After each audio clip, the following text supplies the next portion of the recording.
दोस्तों नमस्कार।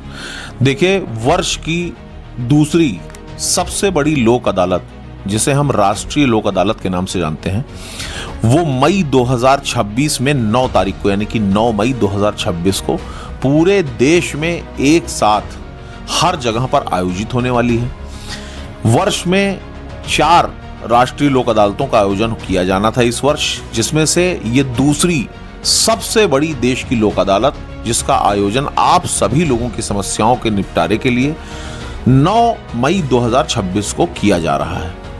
जितनी भी जिला अदालतें हैं पूरे देश में, जितनी भी तहसीलें हैं, जितने भी कार्यालय हैं सरकारी, जितने भी गवर्नमेंट से रिलेटेड बड़े बड़े ऑर्गेनाइजेशन हैं, चाहे छोटे मोटे ऑफिस कार्यालय हों, हर जगह पर, चाहे वो बिजली विभाग हो, चाहे नगर निगम हो, हर जगह पर आपको लोक अदालत का आयोजन मिलेगा। आपकी कैसी भी समस्या हो, किसी भी प्रकार की आपकी प्रॉब्लम हो, किसी भी प्रकार का आपका बिल बकाया हो, कोई चालान वगैरह गाड़ी का बकाया हो, ट्रैफिक वगैरह का कोई आपका मामला हो जिसमें आपको समस्याएं सामने आ रही हो, कोई गाड़ी वगैरह अगर आपकी सीज हो गई हो, लंबे समय से थाने में बंद हो, आरटीओ में जब्त हो गई हो, बंद हो, तो किसी भी प्रकार की समस्या के निपटारे के लिए आप इस वर्ष आयोजित होने वाली दूसरी राष्ट्रीय लोक अदालत, जो कि अब से सिर्फ और सिर्फ 2-4-5 दिन बाद लगने जा रही है पूरे देश भर में हर जगह पर, उसमें भाग लेकर के अपनी समस्या का निपटारा करवा सकते हैं। सिंपल सा प्रोसीजर है, अभी समय है। अगर आपकी कोई पत्रावली, अगर आपका कोई मुकदमा, कोई फाइल पहले से न्यायालय में पेंडिंग है, बस ये है सबसे ज़रूरी बात, जो जानकारी सबको होनी चाहिए, जिसके बारे में बहुत सारे मिथ होते हैं, उस वजह से बहुत सारे जो व्यूअर्स होते हैं वो इस प्रकार के कमेंट करने लगते हैं कि भैया आपने बताया था कि ये हो जाएगा, वो हो जाएगा, वहाँ गए तो कुछ हुआ ही नहीं, बेवकूफ़ बना रहे हैं। तो भैया एक बात सीधी सिंपल आप लोग हिंदी में समझ लीजिए कि लोक अदालत में सिर्फ और सिर्फ वही मामले निपटाए जा सकते हैं जो कि सुलह और समझौते के आधार पर निपटने योग्य हों। यानी कि आपकी कोई भी समस्या, आप जैसे अगर आपका मान लीजिए कोई मुकदमा चल रहा है, दो पक्षों के बीच कोई विवाद चल रहा है, कोई लड़ाई झगड़े का मुकदमा चल रहा है, कोई किसी चीज का मुकदमा चल रहा है, जमीन का चल रहा है, चेक बाउंसिंग का चल रहा है, कंपाउंडिंग ऑफेंसेस होने चाहिए। अब ये नहीं कि मर्डर का केस हो, मर्डर का केस आपका लोक अदालत में नहीं निपटेगा, डकैती का नहीं निपटेगा, बलात्कार का नहीं निपटेगा, ठीक है, पॉक्सो का मुकदमा आपका नहीं निपटेगा। अगर कंपाउंडिंग ऑफेंस है, कंपाउंडिंग ऑफेंस मतलब जो मामले सुलह समझौते के आधार पर निपटाए जा सकते हैं, अगर इस प्रकार का कोई विवाद है और वो जबरदस्ती लंबे समय से चल रहा है और दोनों पक्षकार चाहते हैं कि भाई किसी तरीके से इस रगड़े से छुट्टी पाएं,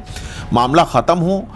कि आप दौड़ दौड़ के परेशान हैं, वकील साहब के पास दौड़ दौड़ के परेशान है, कोर्ट में दौड़ दौड़ के परेशान है, लेकिन मुकदमा नहीं निपट रहा और आप जबरदस्ती हैरेस हो रहे हैं, तो आप दोनों लोग सुलह समझौते के आधार पर लोक अदालत में भाग लेकर के अपने उस मुकदमे को हमेशा हमेशा के लिए एक ही बार में बहुत ही ईजी तरीके से खत्म करवा सकते हैं। इसी प्रकार से जैसे अगर मान लीजिए आपका बिजली के बिल का कोई मामला हो, आपके ऊपर बहुत ज़्यादा बिजली का बिल बकाया हो गया हो, आपको लग रहा हो कि गलत बिजली का बिल आ गया, या मीटर में खराबी थी, या आप बिजली विभाग के चक्कर काट काट के परेशान हैं, आपको लग रहा है कि नहीं गलत तरीके से आपके ऊपर बर्डन इम्पोज कर दिया गया है, तो आप सिंपली इस बार जो लोक अदालत लगने जा रही है 9 मई को, आप जब अपने संबंधित कार्यालय में, तहसील में, कोर्ट में जाएंगे तो आपको वहां पर हर विभाग का काउंटर लगा हुआ मिलेगा। आप अपनी जो भी जिला न्यायालय है वहां पर जाइएगा, आपको चाहे नगर निगम हो, चाहे बिजली विभाग हो, कोई भी विभाग हो, हर विभाग का आपको वहां काउंटर लगा मिलेगा। और वहां पर आप जाइए, जैसे बैंक का मामला है आपका, अगर आपको ये लग रहा है कि आपने कोई बैंक का लोन लिया था, कोई ऋण लिया था,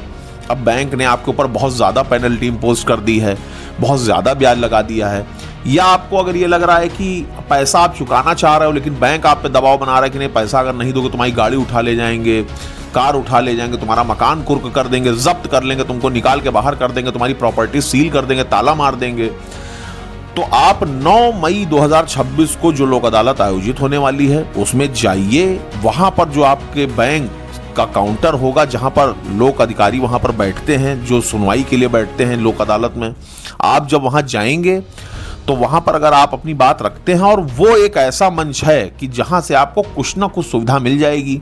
पार्ट पेमेंट की सुविधा मिल जाएगी, आपकी किस्तें बांध दी जाएंगी, या हो सकता है लोक अदालत से ही आपको पर्याप्त अवसर मिल जाए अपनी किश्तों को जमा करने का, जिससे आप बहुत बड़ी मुसीबत और बहुत बड़े संकट से बाहर निकल सकते हैं।